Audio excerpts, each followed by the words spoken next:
Hello friends, मैं हूं आपके सामने गौरव मिगलानी। इस वीडियो में हम स्टडी करने जा रहे हैं 12th क्लास की बिजनेस स्टडीज। हमारा जो चैप्टर कंटिन्यू चल रहा है वो है financial management, final decisions plus financial planning को लेकर। पीछे वाली वीडियो के अंदर हमने पूरा डिटेल में स्टडी किया है कि फाइनेंशियल मैनेजमेंट होता क्या है। अब हम नेक्स्ट टॉपिक पे आ रहे हैं, वो है हमारा फाइनेंशियल डिसीजंस। तो अगर हम किसी भी फाइनेंस मैनेजर से बात करें, किसी भी फाइनेंशियल मैनेजर से अगर हम पूछें कि तुमको कौन से मेन ऐसे डिसीजंस बिजनेस में लेने पड़ते हैं फाइनेंस को लेकर, तो उसका जवाब होगा इन्वेस्टमेंट डिसीजन, फाइनेंसिंग डिसीजंस, तीसरा है डिविडेंड डिसीजन, मतलब विनियोग निर्णय, फिर वित्तीय निर्णय, फिर तीसरा है लाभांश से संबंधित निर्णय। किसी भी फाइनेंस मैनेजर को ये तीन डिसीजंस बहुत इंपॉर्टेंट लेने होते हैं। तो इस वीडियो में जो हम अब टॉपिक स्टार्ट करने जा रहे हैं वो फाइनेंशियल डिसीजंस का हमारा फर्स्ट पार्ट है, जो है इन्वेस्टमेंट डिसीजन। यस, अब हम सबसे पहला पार्ट स्टार्ट करने जा रहे हैं फाइनेंशियल डिसीजंस का, इन्वेस्टमेंट डिसीजंस। इन्वेस्टमेंट का क्या मतलब है? बिजनेस में हम जहां पर भी इन्वेस्टमेंट करते हैं, वो इन्वेस्टमेंट चाहे हमने लॉन्ग टर्म एसेट्स में किया हो या शॉर्ट टर्म एसेट्स में किया हो, या हमने फिक्स एसेट्स के पैसे लगाने के रिलेटेड बात कर रहे हैं या करंट एसेट्स से रिलेटेड बात कर रहे हैं। मैं फिर से रिपीट कर रहा हूं, fix assets plus current assets, हमको दोनों जगह पैसा इन्वेस्ट करना होता है और उसी से रिलेटेड डिसीजंस की हम बात कर रहे हैं, इन्वेस्टमेंट डिसीजंस। तो इन्वेस्टमेंट डिसीजंस डेफिनेटली हमारे बिजनेस में इन्वेस्टमेंट से रिलेटेड ही एक डिसीजंस है। तो डेफिनेटली हम इन्वेस्टमेंट डिसीजन को दो पार्ट में डिवाइड करने जा रहे हैं। पहली बात long term investment decision, second is short term investment decision. Long term investment decision को हम कैपिटल बजटिंग भी बोलते हैं। क्या बोलते हैं? Capital budgeting. और शॉर्ट टर्म इन्वेस्टमेंट डिसीजंस को हम क्या बोलते हैं? Working capital decisions. तो सबसे पहले हम बात करने जा रहे हैं कि लॉन्ग टर्म इन्वेस्टमेंट डिसीजंस क्या होते हैं। देखो, किसी भी बिजनेस को जब आप चलाते हो तो उस बिजनेस को चलाने के लिए हमें ऐसी प्रॉपर्टीज चाहिए होती हैं जो आपके लंबे समय के लिए काम आने वाली हो। For example plant, machinery, furniture, building, land, ये सारी लॉन्ग टर्म एसेट्स होती हैं जिसको हम फिक्स एसेट्स भी बोलते हैं। तो इन्वेस्टमेंट डिसीजन के अंदर सबसे पहले हमको जो डिसीजन लेना होता है वो होता है कैपिटल बजटिंग को लेकर, मतलब लॉन्ग टर्म इन्वेस्टमेंट डिसीजन। तो आपको ये देखना होगा कि आपको लॉन्ग टर्म के लिए कितनी कितनी एसेट्स चाहिए और उनके लिए पैसा कितना कितना लगेगा। ये सारी बातें आपको इन्वेस्टमेंट डिसीजन में ही सोचना पड़ता है। तो इन्वेस्टमेंट डिसीजन मतलब आपकी लॉन्ग टर्म एसेट्स को लेकर लिया जाने वाला डिसीजन। अब हम बात करते हैं short term investment decision. Short term investment बोले तो करंट एसेट्स। करंट एसेट्स के अंदर क्या क्या आता है? कैश कितना रखना होगा, बैंक में पैसा कितना रखना होगा, डेटर्स में कितना पैसा हमारा फंसा रहेगा, प्रीपेड एक्सपेंसेस कितने होंगे, स्टॉक में कितना पैसा लगा रहेगा, ये होती है हमारी करंट एसेट्स। तो करंट एसेट्स क्या काम आती हैं? वर्किंग कैपिटल के। डेली रूटीन के अंदर हमको बहुत सारे लोगों को पेमेंट करना होता है, डेली रूटीन के लिए हमको कुछ पैसा मेंटेन करके भी रखना होता है। तो करंट एसेट्स को लेकर लिया जाने वाला डिसीजन, उसको हम बोलेंगे शॉर्ट टर्म इन्वेस्टमेंट डिसीजन। इसको हम वर्किंग कैपिटल मैनेजमेंट भी बोलते हैं। क्या बोलते हैं? Working capital management. Long term investment decision के अंदर हमको प्रॉपर्टी के ऊपर लगने वाली कॉस्ट प्लस उसके ऊपर मिलने वाले प्रॉफिट का भी ध्यान रखना होता है। कितनी कॉस्ट आएगी और वो हमको कितना कमा कर देने वाली है, कितनी इनकम हमको देने वाली है, ये बातें हमको ध्यान रखनी होगी। यहां पर हमको लिक्विडिटी, शॉर्ट टर्म के अंदर हमको लिक्विडिटी और प्रॉफिटेबिलिटी का ध्यान रखना होता है। ठीक है? फिक्स एसेट्स के अंदर जब भी हम पैसा लगाते हैं तो हमको ये ध्यान रखना होता है कि उसके ऊपर कॉस्ट कितनी आएगी प्लस कॉस्ट के ऊपर जो हमको रिटर्न मिलने वाला है, जो पैसा वापस उससे रिकवर होने वाला है, वो कैसे कैसे होने वाला है। ये दोनों बातें कैपिटल बजटिंग में ध्यान रखनी है। लिक्विडिटी और प्रॉफिटेबिलिटी, ये दोनों बातें हमको कहां पे ध्यान रखनी है? वर्किंग कैपिटल मैनेजमेंट के टॉपिक के अंदर। अब हमारा नेक्स्ट टॉपिक आता है कि फैक्टर्स कौन कौन से इफेक्ट करते हैं इन्वेस्टमेंट डिसीजन को। इन्वेस्टमेंट डिसीजंस को कौन कौन से फैक्टर इफेक्ट करते हैं? देखो, इन्वेस्टमेंट डिसीजन दो टाइप के हैं, लॉन्ग टर्म और शॉर्ट टर्म। तो डेफिनेटली हमने क्या किया, लॉन्ग टर्म इन्वेस्टमेंट डिसीजन को कौन कौन से फैक्टर इफेक्ट करते हैं, शॉर्ट टर्म इन्वेस्टमेंट डिसीजन को कौन कौन से फैक्टर इफेक्ट करते हैं। सिंपल सा टॉपिक है, फैक्टर इफेक्टिंग इन्वेस्टमेंट डिसीजन। और इन्वेस्टमेंट डिसीजन हमारे पास दो टाइप के हैं, long term and the short term. तो सबसे पहले हम डिस्कस करने जा रहे हैं कि लॉन्ग टर्म इन्वेस्टमेंट डिसीजंस को कौन कौन से फैक्टर इफेक्ट करते हैं। पहली बात, मतलब हमको कौन कौन सी बातों का ध्यान रखना होता है लॉन्ग टर्म इन्वेस्टमेंट डिसीजन को लेते हुए। जो पहला टॉपिक है जिस बात का हमको ध्यान रखना है वो होता है cash flow of the project. हम जिस प्रोजेक्ट में पैसा लगाने जा रहे हैं, फॉर एग्जांपल आपने 50 लाख रुपए की एक मशीन खरीदनी है। अब 50 लाख की मशीन खरीदोगे, 50 लाख आपके बिजनेस में से एक साथ निकलने वाला है। पहली बात, वो मशीन मान लो 10 साल आपके बिजनेस में यूज होने वाली है। क्या आपको लगता है कि 10 साल उस मशीन के ऊपर अब कोई पैसा खर्च नहीं होगा? करना पड़ेगा आपको।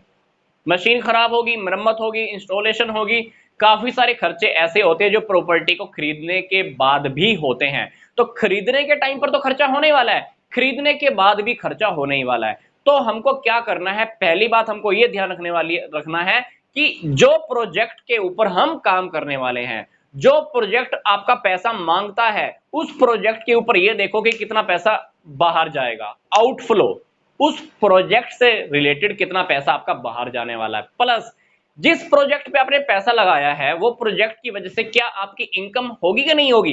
डेफिनेटली होगी, क्योंकि जब भी हम किसी प्रोजेक्ट पे काम करते हैं तो डेफिनेटली किस लिए करते हैं? इनकम के लिए। तो जो प्रोजेक्ट आपने लगाया है उससे इनकम भी होने वाली है, मतलब इनफ्लो। तो प्रोजेक्ट से रिलेटेड हमको इनफ्लो और आउटफ्लो का पहले से ही कंपैरिजन कर लेना चाहिए, ठीक है।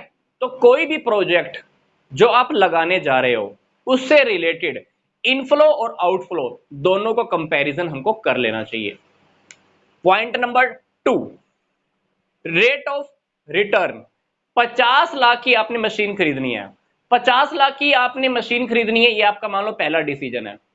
मान लो हमारे पास एक ऑप्शन और है, वो ऑप्शन है हमारे पास 70 लाख का इन्वेस्टमेंट करने का। अब 50 लाख के ऊपर हमको रिटर्न मिले मान लो 10%। ये 50 लाख के ऊपर मान लो हमको हर साल 50,000 का प्रॉफिट हो, इसके ऊपर हमको प्रॉफिट हो मान लो 20%। कौन सा लगाना पसंद करोगे? 70 लाख वाला, क्योंकि 70 लाख रुपए वाले प्रोजेक्ट के ऊपर आपको कमाई कितने आने वाली है? 20%। इसके ऊपर कमाई कितने आने वाली है? 10%। पर दोनों की इन्वेस्टमेंट देखो अलग अलग है। इसकी इन्वेस्टमेंट कितनी है? 50 लाख। इसकी इन्वेस्टमेंट कितनी है? 70 लाख। तो कोई भी प्रोजेक्ट लगाने से पहले पहले तो ये देख लो कि दोनों के ऊपर पैसा कितना कितना लग रहा है। दूसरी बात सबसे इंपॉर्टेंट जो मैं बात कर रहा था, रेट ऑफ रिटर्न की। जो प्रोजेक्ट आप लगाने जा रहे हो उसके ऊपर आपको रिटर्न कितनी मिलने वाली है। देखो, जब भी हम बैंक में भी पैसा लगाते हैं किस लिए लगाते हैं? इंटरेस्ट लेने के लिए। कहीं पर फिक्स डिपॉजिट कराते हैं, किस लिए कराते हैं? इंटरेस्ट लेने के लिए। रेट ऑफ रिटर्न मतलब पैसे की कमाई आपको वापस में कितने मिलने वाली है। तो जो भी प्रोजेक्ट आप अपने बिजनेस में लगाने जा रहे हो तो उसके ऊपर ये देख लो कि आपको रिटर्न कितनी मिलने वाली है, वो प्रोजेक्ट आपको कितना परसेंट कमा के देने वाला है। तो ये बात हमको पहले से ही ध्यान रखनी होती है इन्वेस्टमेंट करने से पहले। Topic number 3, investment criteria involve. Investment को लेकर जो हमारा क्राइटेरिया होता है उसके अंदर कौन कौन सी बातें आती हैं ये भी ध्यान रखनी होगी। इन्वेस्टमेंट को करने से पहले उसके अंदर कुछ खास बातें और भी होती है जो हमको ध्यान रखनी होती है। पहली बात, इन्वेस्टमेंट को करने के लिए आप कहीं से मान लो पैसा उठाओगे, उस पैसे के ऊपर क्या पे करना पड़ेगा? इंटरेस्ट। इनकम प्रोजेक्ट से कितनी आएगी, कितना पैसा इनफ्लो होगा, कितना आउटफ्लो होगा, मनी आपको कितनी चाहिए होगी, जिस प्रोजेक्ट पे आप काम करने जा रहे हो उसके लिए आपको कितना पैसे की जरूरत होगी। तो इन सारे डिसीजंस के बेस पर भी हम क्या कर सकते हैं? लॉन्ग टर्म इन्वेस्टमेंट का डिसीजन ले सकते हैं। तो लॉन्ग टर्म इन्वेस्टमेंट डिसीजंस को इफेक्ट करने वाले डेफिनेटली 3 फैक्टर्स अभी हमने स्टडी किए हैं। पहला, उस प्रोजेक्ट से कितना इनफ्लो होने वाला है, कितना आउटफ्लो होने वाला है, कितना पैसा आएगा, कितना पैसा जाएगा। दूसरी बात, कितने परसेंट की कमाई हमको होने वाली है उस प्रोजेक्ट से रिलेटेड, रेट ऑफ रिटर्न। तीसरी बात, कुछ क्राइटेरिया और भी होते हैं, फॉर एग्जांपल इंटरेस्ट से लेकर, फॉर एग्जांपल कितना पैसा उस प्रोजेक्ट के लिए चाहिए, कितना पैसा इनफ्लो होगा, आउटफ्लो होगा, कितनी इनकम हमको वहां से आने वाली है। तो ये सारे क्राइटेरियाज को देखने के बाद भी हमने क्या करना होता है? ये डिसीजन लेना होता है। तो ये हमारा टॉपिक कंप्लीट हुआ। लॉन्ग टर्म इन्वेस्टमेंट डिसीजंस को कौन कौन से फैक्टर इफेक्ट करते हैं। अब हम बात करने जा रहे हैं शॉर्ट टर्म इन्वेस्टमेंट डिसीजन को कौन कौन से फैक्टर इफेक्ट करते हैं। मैं आपको फिर से बता रहा हूं, इस टॉपिक को हम वर्किंग कैपिटल मैनेजमेंट का डिसीजन भी बोलते हैं। क्या बोलते हैं? Working capital management decisions. ठीक है, तो वर्किंग कैपिटल मैनेजमेंट डिसीजंस के अंदर क्या होता है, हमको वर्किंग कैपिटल डेली रूटीन के अंदर चाहिए होती है। मैं आपको एक एग्जांपल देता हूं। आपके पास 50,000 है, उस 50,000 से आपने स्टॉक खरीदा, स्टॉक आपके पास 2 महीने पड़ा रहा, वो स्टॉक आपने किसी को सेल किया, उसने भी आपको पैसा नहीं दिया, वो आपका डेटर बन गया। डेटर्स में पैसा कितने महीने फंसा रहा? मान लो 2 महीने।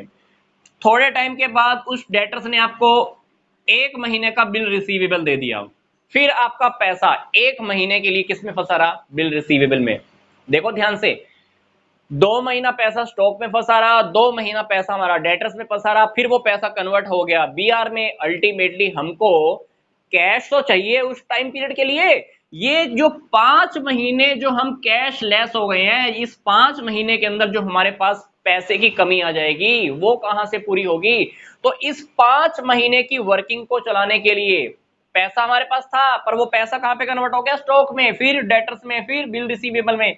ये 5 महीने हमारा पैसा ब्लॉक रहा है। इस 5 महीने की ब्लॉकेज को कवर करने के लिए, इस 5 महीने के अंदर काम चलाने के लिए हमको पैसे की रिक्वायरमेंट होती है, उसी को हम बोलते हैं वर्किंग कैपिटल। तो वर्किंग कैपिटल का मैनेजमेंट भी हमको सीखना होता है। जो वर्किंग कैपिटल का मैनेजमेंट होता है किसके अंदर आता है? शॉर्ट टर्म इन्वेस्टमेंट डिसीजन के अंदर, क्योंकि शॉर्ट टर्म इन्वेस्टमेंट होती है करंट एसेट्स को लेकर। तो करंट एसेट्स के अंदर हमको ये ध्यान में रखना होता है कि हमारा स्टॉक में पैसा कितना फंस जाता है, डेटर्स में पैसा कितना टाइम फंसा रहता है, बिल रिसीवेबल्स में कितना पैसा एवरेज फॉर्म में फंसा रहता है। तो उस टाइम पीरियड के लिए हमको डेफिनेटली बिजनेस को ऑपरेट करने के लिए पैसा चाहिए होता है, क्योंकि डेली रूटीन के अंदर आपको कुछ लोगों को खर्चे पे करने होते हैं, सैलरी देनी है, किसी को वेजेस देनी है, किसी को गाड़ी का किराया देना है। तो वो सारे खर्चे पे करने के लिए आपके पास पैसा तो होना चाहिए ना।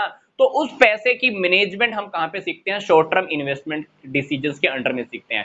अब अगर आपके पास वर्किंग कैपिटल का पैसा ज्यादा पड़ा रहे, अगर वर्किंग कैपिटल का पैसा ज्यादा पड़ा रहे, तो बिजनेस में हमारी लिक्विडिटी ज्यादा होगी। डेफिनेटली आपके पास पैसा मतलब ज्यादा पड़ा हुआ है, पर बिजनेस के अंदर क्या होगा? हमारी प्रॉफिटेबिलिटी कम हो जाती है। कभी कभी बिजनेस में क्या होता है, हमारे पास पैसा बहुत ज्यादा पड़ा हुआ है, पैसा ज्यादा पड़ा होने से ठीक है, लिक्विडिटी है आपके पास, आप तुरंत किसी को पेमेंट कर सकते हो। कोई खड़े पैर पे आपसे पैसा मांगने आ गया, आप उसको भी पेमेंट कर सकते हो, पर आपके बिजनेस की प्रॉफिटेबिलिटी कम हो जाएगी। क्योंकि पैसा ज्यादा पड़ा होने का मतलब होता है कि आप उस पैसे को अच्छे से यूज नहीं कर पा रहे, मतलब उस पैसे के ऊपर जो प्रॉफिट आपको कमाना चाहिए था वो प्रॉफिट आपको नहीं हो पाएगा।